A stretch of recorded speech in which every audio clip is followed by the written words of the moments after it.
Hello. So I'm going to teach you today how to do a bulky knit blanket. So it's hand knitting. You don't need to have any knitting skills. It's okay. It's very easy. It's for beginners and you're going to love this. I have purchased the Cozy Blanket yarn from Michaels, and that's what I'm going to use. Chose this really light pink. This one's for Jada for Christmas. Hopefully it turns out well. So here we go. We're going to start by let's take off the paper. I'm going to unwind some of this. And we are going to start with a slip knot. So we just wrap that around our hand twice and bring the loop in like this. So you have a slip knot. And you want this to be about 2 inches.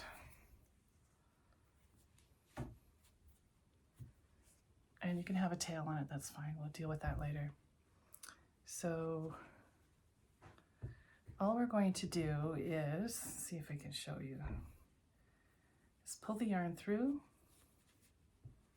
so that we have a chain.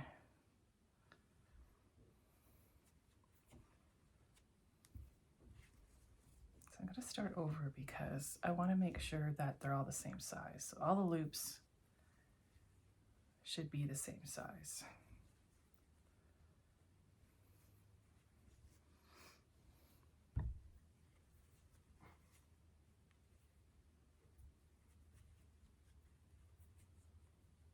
So my loops are about 2 inches. Do 25. So once you've done 25 loops, you're going to do one more and you're going to bring it up. So I just want to be able to make sure you see that. Okay, and we're bringing the yarn over here. So now you're going to do equal loops. You're going to go under that first hill and have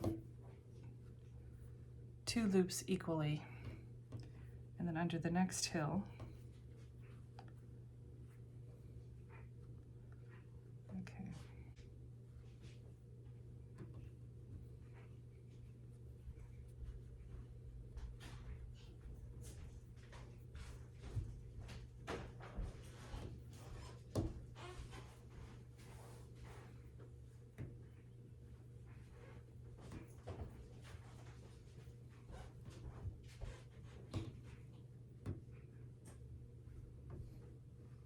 until you have 25 across. So try to keep them the same size and flat all the way across. Okay, so I should have 25 loops and I have 24.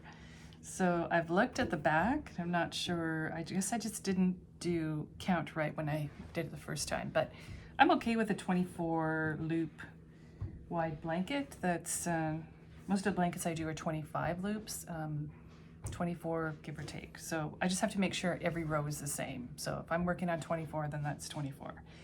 So all my loops are the same size. And now I'm at this end, so I'm going to go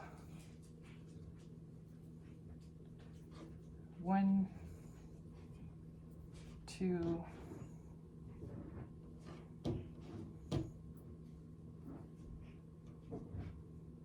now we don't want big gaps. We want them to sit like soldiers side by side.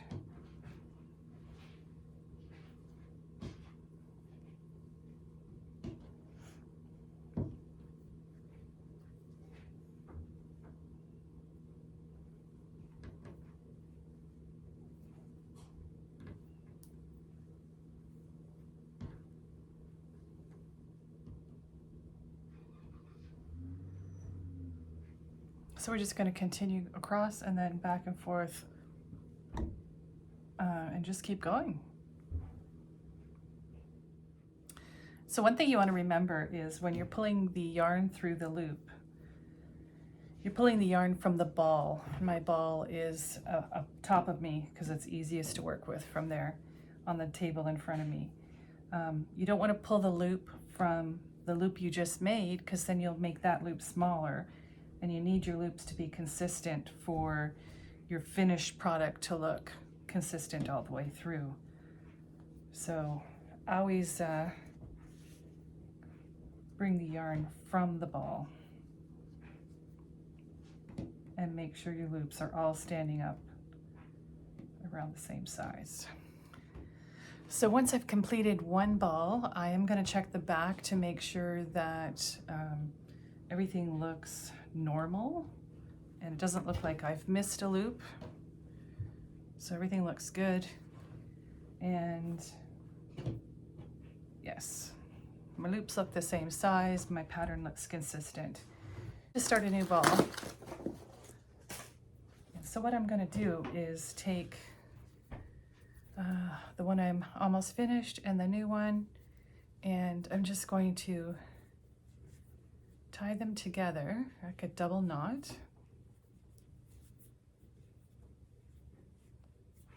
And I'm going to slowly pull that tighter. And then with my scissors, I'm just going to trim off the edge. But just make sure, tug that again. But that's not going to go anywhere. Recently, I decided that to sew 2 new balls of yarn together would be better than tying it. If you tie it, you get quite a bulky knot, and it is hard to hide it. I'm actually with one of my blankets now, so I can show you how a knot looks.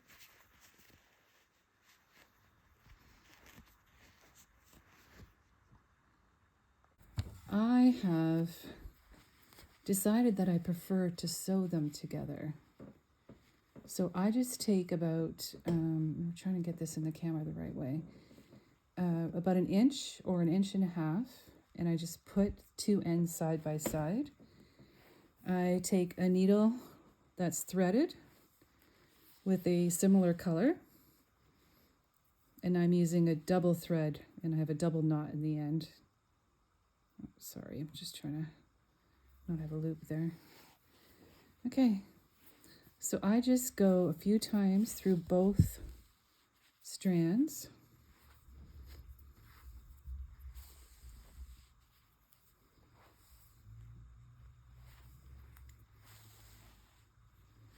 And then I turn it over and go a few times on this side. So I did 3 stitches, quite large slip stitches. If it's the same color as your yarn, then you're not going to see it. And then before I tie it off, I just test it, and that seems really snug. So that's a lot more compact than a knot. And when you're knitting, you won't see it at all. So now my blankets have no knots in them at all. So you do learn to get a little more efficient with each blanket that you make. So now I'm just doing some knots.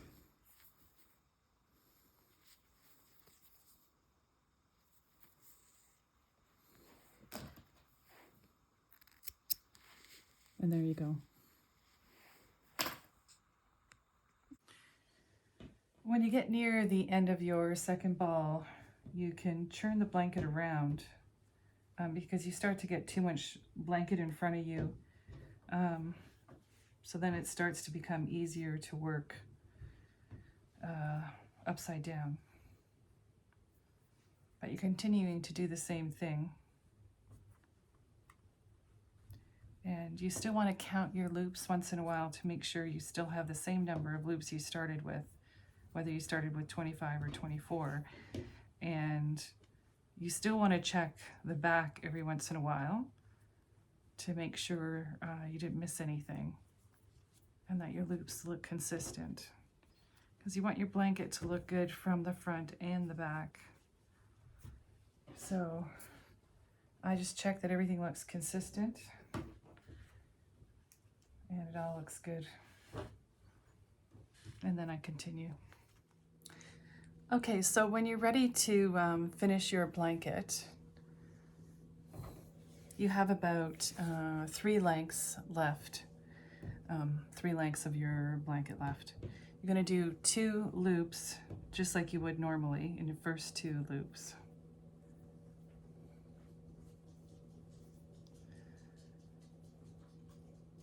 I'm going to bring that second loop through the first one so that you come to the side, and then you're going to do a loop through the next one and through that one you're carrying across, and then through the next one, and then you're going to get like a chain finish at the end.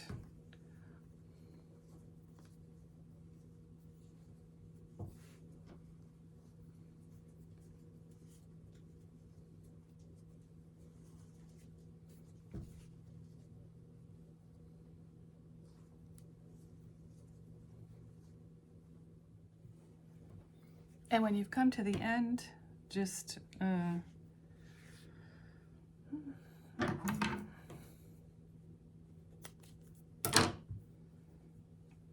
tie a knot.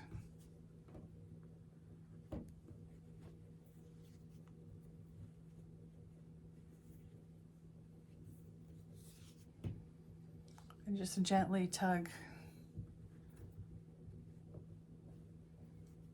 You want the knot to be tight, but you don't want to break the yarn. And then just slip this in. Just weave it back in.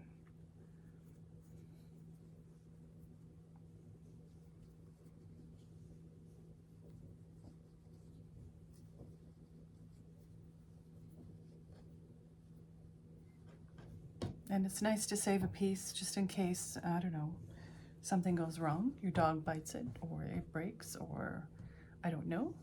But there you are with the lovely knitted blanket. It's nice and soft. The edge looks nice and pretty. That's lovely.